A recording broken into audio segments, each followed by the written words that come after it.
আসসালামু আলাইকুম everyone, welcome back to my channel. আমার আজকের রেসিপি ফ্রেঞ্চ ফ্রাই।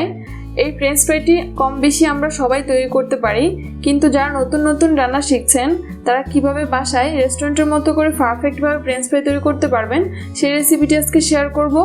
আশা করছি রেসিপিটি ভালো লাগবে। রেসিপিটি যদি ভালো লেগে থাকে এরকম আরও মজার মজার রান্নার নতুন সব রেসিপি পেতে চ্যানেলটি সাবস্ক্রাইব করার অনুরোধ রইল। তো চলুন দেখে নিই রেসিপিটি।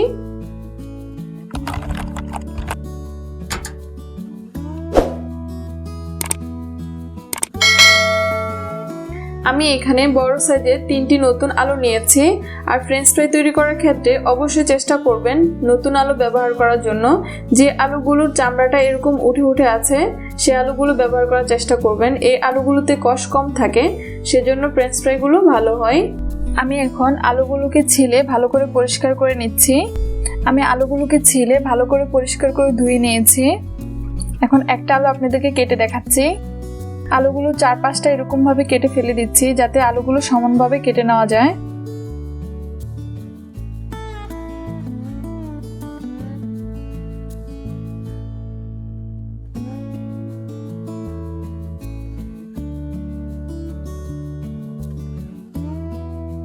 আমি আধা ইঞ্চি পরিমাণ আঙ্গুলের মতো করে কেটে নিচ্ছি।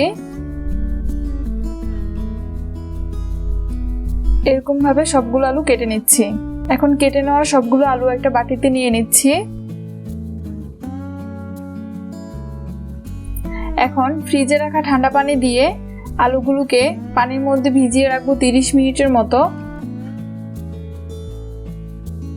তারপর এগুলোকে কয়েকবার পানি দিয়ে ভালো করে পরিষ্কার করে নেব। তারপর আলুগুলোকে ফুটন্ত গরম পানিতে দিয়ে দিচ্ছি। আমি আগে থেকে চুলায় একটি প্যান বসিয়ে বেশ খানিকটা পানি গরম করে নিয়েছি। দিয়ে দিচ্ছি 1 টেবিল চামচ লবণ।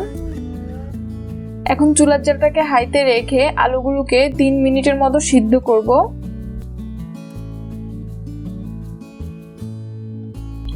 আলুগুলো 50% পর্যন্ত সিদ্ধ হয়ে গিয়েছে।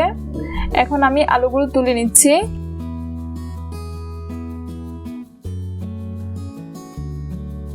আমি আলুগুলো তুলে এরকম কিচেন টিস্যুর উপর দিয়ে দিচ্ছি।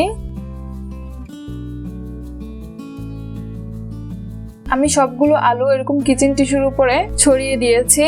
এখন কিচেন টিস্যু দিয়ে আলুগুলোর উপরে যে অতিরিক্ত পানিটা আছে সেই পানিটা এরকম ভাবে শুকিয়ে নিচ্ছি। আলুগুলোর পানি পুরোপুরি শুকিয়ে যাওয়ার পরে এখান থেকে কিছু আলু নিয়ে আমি গরম তেলে ছেড়ে দিচ্ছি।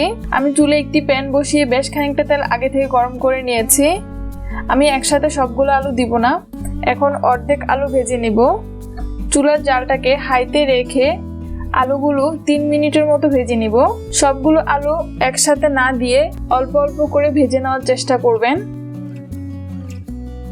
আমি 3 মিনিট হাই হিটে আলুগুলোকে ভেজে নিয়েছি। এখন আমি আলুগুলোকে তুলে নিচ্ছি। রেস্টুরেন্টের মতো করে ফ্রেঞ্চ ফ্রাই তৈরি করতে চাইলে অবশ্যই আলুগুলোকে ডাবল ফ্রাই করতে হবে। এখন আমি আলুগুলোকে তুলে আবার কিচেন টিস্যুর উপর এরকম ভাবে ছড়িয়ে দিচ্ছি। আমি এরকম ভাবে সবগুলো আলু ফ্রাই করে কিচেন টিস্যুর উপর এরকম ভাবে ছড়িয়ে দিয়েছি। এখন এগুলোকে পুরোপুরি ঠান্ডা করে ডিপ ফ্রিজে রেখে দেব 1 ঘন্টার জন্য। আপনাদের হাতে যদি এত সময় না থাকে চেষ্টা করবেন অন্তত 10 মিনিট হলেও রাখার জন্য। 1 ঘন্টা পর ডিপ ফ্রিজ থেকে আমি সবগুলো আলু নামিয়ে নিয়েছি। আপনারা যদি এগুলো ফ্রোজেন করতে চান তাহলে এই অবস্থায় এগুলোকে যে কোনো জিপলক ব্যাগ অথবা এয়ারটাইট বক্সে রেখে ফ্রিজে রেখে 1 মাসের মতো সংরক্ষণ করে খেতে পারেন। যখন খেতে ইচ্ছে করবে তখন ফ্রিজ থেকে নামিয়ে ভেজে নিলেই হবে। এখন আমি এখান থেকে কিছু আলু নিয়ে গরম তেলে দিয়ে দিচ্ছি। আমি আগে যে তেলটায় আলুগুলো ফ্রাই করেছিলাম সেই তেলে এখন আবার আলুগুলো ফ্রাই করব। প্রথমে তেলটাকে হাই হিটে গরম করে নিয়েছি। আলুগুলো ছেড়ে দিয়ে এখন চুলার জালটাকে মিডিয়াম করে আলুগুলো ভেজে নিব।